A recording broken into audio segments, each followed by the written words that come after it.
Hands R shaking, my body is shaking.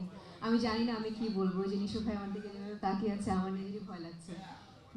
হ্যাঁ, but আমি আসলে অনেক কৃতজ্ঞ আপনাদের কাছে, কারণ শুরু থেকে আমার পাশে আপনারা খুব ভালোভাবে ছিলেন এবং এখনও আছেন, এবং খুব করে চাইতেন যে আমার খুব ভালো ভালো কাজ হোক। সো আমার কাছে মনে হয় এটা আমার জন্য অনেক বড় একটা অপরচুনিটি, অনেক বড় একটা comeback.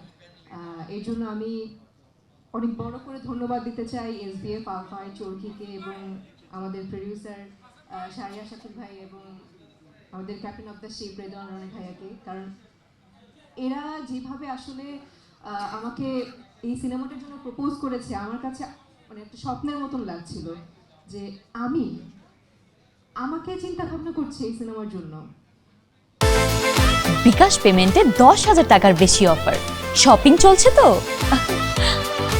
Okay, I am very lucky, এবং আমি মনে করতে চাচ্ছি আমাদের সেই স্ট্রাগলের কথা, শুটিংয়ের কথা, এবং হঠাৎ করে কেন জানি মনে পড়লো এই তো না আগে, মানে কিছুদিন আগে শুরু করেছি, এই তো না মহরতে আর নিশু ভাই, চঞ্চল ভাইয়ের নাক ধরে দম পরীক্ষা করলাম, দমের পরীক্ষা করলাম, এখন সিনেমা রিলিজের সময় হয়ে গেছে, 2 দিন পরে সিনেমা রিলিজ।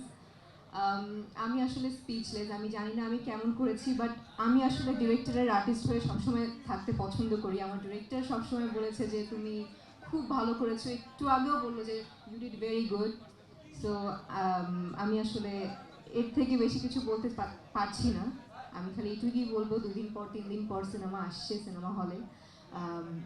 আশা করছি আপনাদের ভালো লাগবে, এবং আপনারা অবশ্যই বলতে বাধ্য হবেন এটা একটি দমদার সিনেমা। Thank you so much everyone, এইটুকুই বলি। এবং সবাইকে Eid Mubarak. Thank you.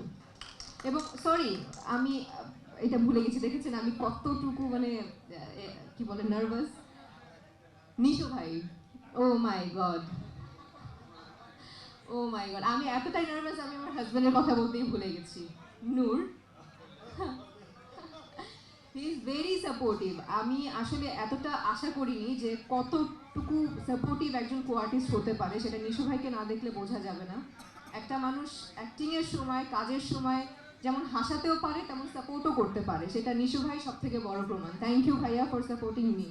Thank you, thank you so much.